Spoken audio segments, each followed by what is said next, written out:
Un regalo per i veneti in vista del 25 aprile, non a caso festa della liberazione. Il presidente del Veneto Luca Zaia, considerato l'andamento dell'epidemia da Covid-19, indaga nei meandri del DPCM per trovare margine di allentamento delle restrizioni. Così come aveva stretto le maglie quando l'algoritmo del contagio dava segnali inquietanti, ora le ammorbidisce, forte di un dimezzamento di ricoveri nelle terapie intensive rispetto allo scorso 13 aprile. La nuova ordinanza che scava nelle pieghe del decreto del Presidente del Consiglio, che fino al 4 maggio lascia in tutta Italia il lockdown, totale o parziale che sia, concede il take away per il cibo, muoversi per coltivare gli orti lontani da casa, ma sempre in territorio comunale, l'allestimento delle imbarcazioni e prevede la riapertura dei cimiteri con l'accordo dei sindaci. Ma penso che sia anche doveroso da parte nostra, da parte mia in particolare che firmo, prendere atto del fatto che la tendenza c'è, per cui oggi vi annuncio a sorpresa un'ordinanza. Allora abbiamo preso, posso dire, se dovessi dare un'immagine di questa ordinanza, scrivete pure che siamo andati a raschiare sul fondo del barile,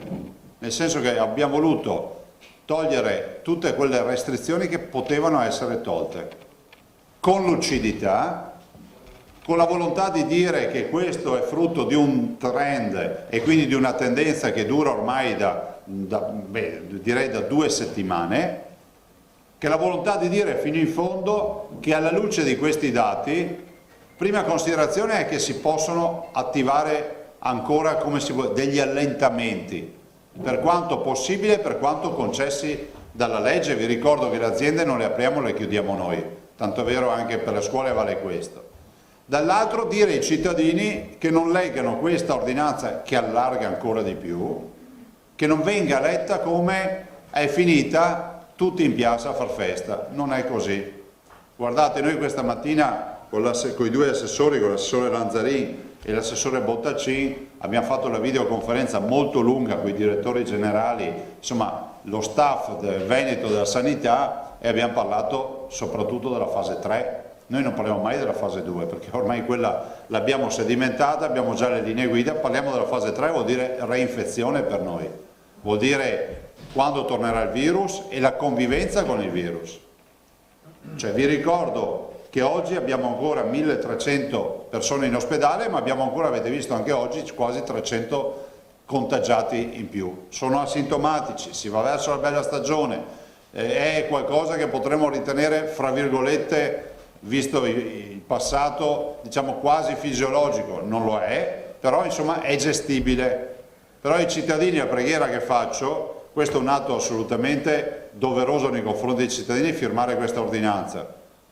la quale raschia il barile fino in fondo,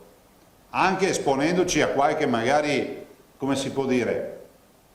c'è sempre un ricorso in Italia, non si nega mai a nessuno, però insomma nell'alveo della legalità abbiamo previsto di fare quello che secondo noi è interpretabile e delegabile ancora. Allora, alla luce di questo ve lo dico, attenzione, non calate la guardia, non abbassate la guardia. Confermate le chiusure nei giorni festivi degli esercizi commerciali che, se dipendesse da Zaia, estenderebbe a vita. Anche i parchi per i bimbi aprirebbe se fosse una sua competenza, ma ogni concessione, dice, è subordinata al buonsenso, all'uso obbligatorio di mascherina e guanti, e solo se i dati dell'epidemia confermano il trend in discesa.